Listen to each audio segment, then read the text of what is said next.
屬狗嘅朋友今年受到凶星嘅影響啦，咁其中包括咗有天哭呢一粒星㗎。嗱，天哭星咧代表咗容易有唔開心嘅事，情緒起伏會比較大啲㗎。咁所以咧就會建議屬狗嘅朋友咧，今年要保持正能量去面對所有嘅變化或者問題啦。嗱，另外啦，咁屬狗嘅朋友今年咧亦都有雙門星㗎，咁啊要注意家中長輩嘅健康啦。嗱，今年咧工作或者生活上咧都會出現一啲嘅變化、變動等等嘅嘢㗎。嗱，咁因為咧今年冇咩有力嘅吉星喺度啦，咁所以事業運咧只係一般嘅啫。嗱，好彩地方就係會得到一啲貴人暗中嘅輔助。嗱，但係同時亦都需要注意喎，就係今年有唔少嘅是非小人㗎。咁所以咧最重要嘅就係搞好人際關係啦。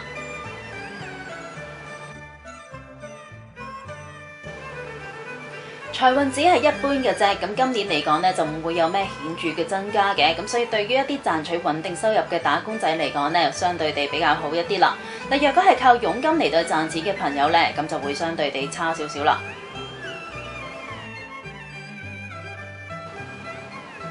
冇桃花星嘅一年啦，咁所以冇拖拍嘅朋友呢，今年就可能要繼續等一等啦。嗱，至於已經有伴侶嘅朋友呢，今年要好好維持關係，盡量避免嗌交，影響感情啦。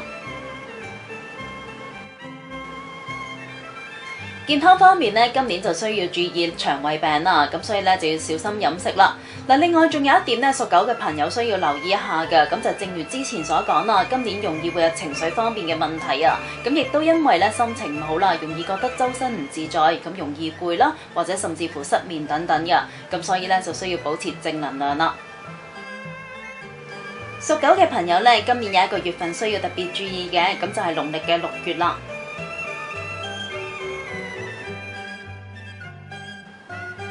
屬狗嘅朋友，如果想化減今年嘅是非小人，咁就可以喺屋企對面嘅西北方擺放一個陶瓷製嘅少佛公仔，又或者係個開心造型嘅公仔擺設。咁呢一個擺設咧，一定要係自己中意嘅，咁就最好啦。屬狗嘅朋友，如果想提升今年嘅人緣桃花運嘅話咧，咁就可以喺屋企裏邊嘅東南方啦，擺放一盆水種嘅植物，可以係鮮花啦，又或者係富貴竹都可以嘅。咁記住花樽裏邊嘅水咧，就需要定期更換嘅。咁如果啲花係有凋黃或者係枯謝嘅情況咧，咁都需要盡快更換噶。屬狗嘅朋友今年容易有腸胃病嘅問題，咁如果想提升個人嘅健康運，咁就可以喺屋企裏邊嘅中央位置擺放一個銅製嘅葫蘆噶。如果中央嘅位置係屬於走廊位嘅話咧，咁就可以喺牆身嗰度擺放一幅構圖以金色顏色為主嘅掛畫，咁就配以金屬嘅框邊啦。如果唔介意中式嘅話咧，咁亦都可以擺放一幅金絲刺繡嘅龍鳳畫㗎。